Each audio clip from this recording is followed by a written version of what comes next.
gut feeling saves you from the man waiting for you in a doorway. So this is a story from around 10 years ago. I was 16-17 at the time, but I recently discovered this sub and it instantly brought these memories flooding back to me.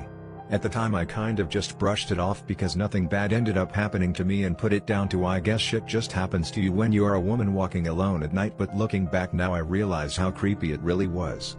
I was coming home on my own on a Thursday night after being out at a pub with some friends. We had been out a little more centrally in the city, so I had to take a bus on my own to get home to my residential neighborhood. I had done this route hundreds of times, so I didn't see it as being particularly dangerous, especially as I live in a fairly nice neighborhood. It was only about 11 p.m. but because I lived in a residential area, and it was the middle of the working week, when I got off the bus at my stop it was absolutely dead and there was no one around.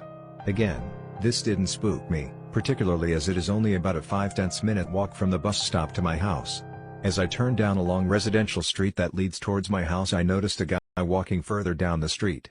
This put me a little on edge, but I was reassured by the fact that he had his back to me and was walking away from me down the street. As I kept walking down the street I noticed the guy turn around and clock me. That's fine, I thought. I always turn around when I hear someone walking behind me at night, so nothing weird about that.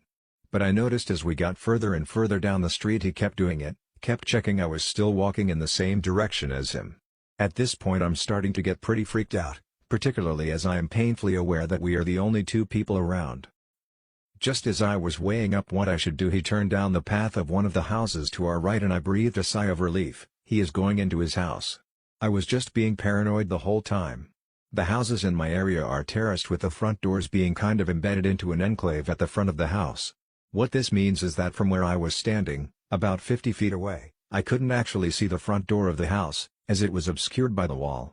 However, I saw him walk down the path and disappear into the front door enclave, so my logical conclusion was that he was letting himself into his house. I can't describe exactly what made me feel like this, but after that initial feeling of relief wore off I suddenly got this really bad feeling, so I stopped walking and just stood there. There was this tiny voice in my head that said, "What if he is just faking you out?"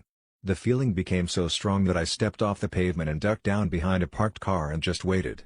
After a couple of minutes of crouching behind the car staring at the house I saw movement and my heart stopped.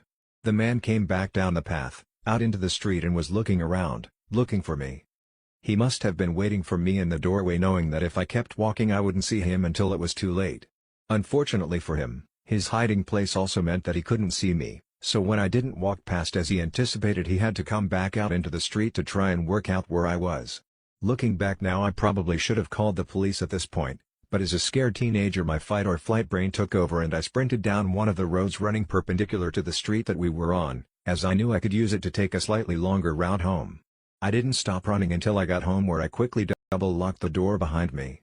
Amazingly, I didn't even think to wake anyone in my family up. I literally just went to bed and then woke up the next morning and went to school. I dread to think what would have happened if I hadn't just suddenly got a bad feeling and stopped walking. Part of me thinks that on some subconscious level my brain must have registered not hearing the front door shut after the man had approached it and therefore triggered an alarm in my head, but I had no perception of this at the time. Lesson learned: trust your gut.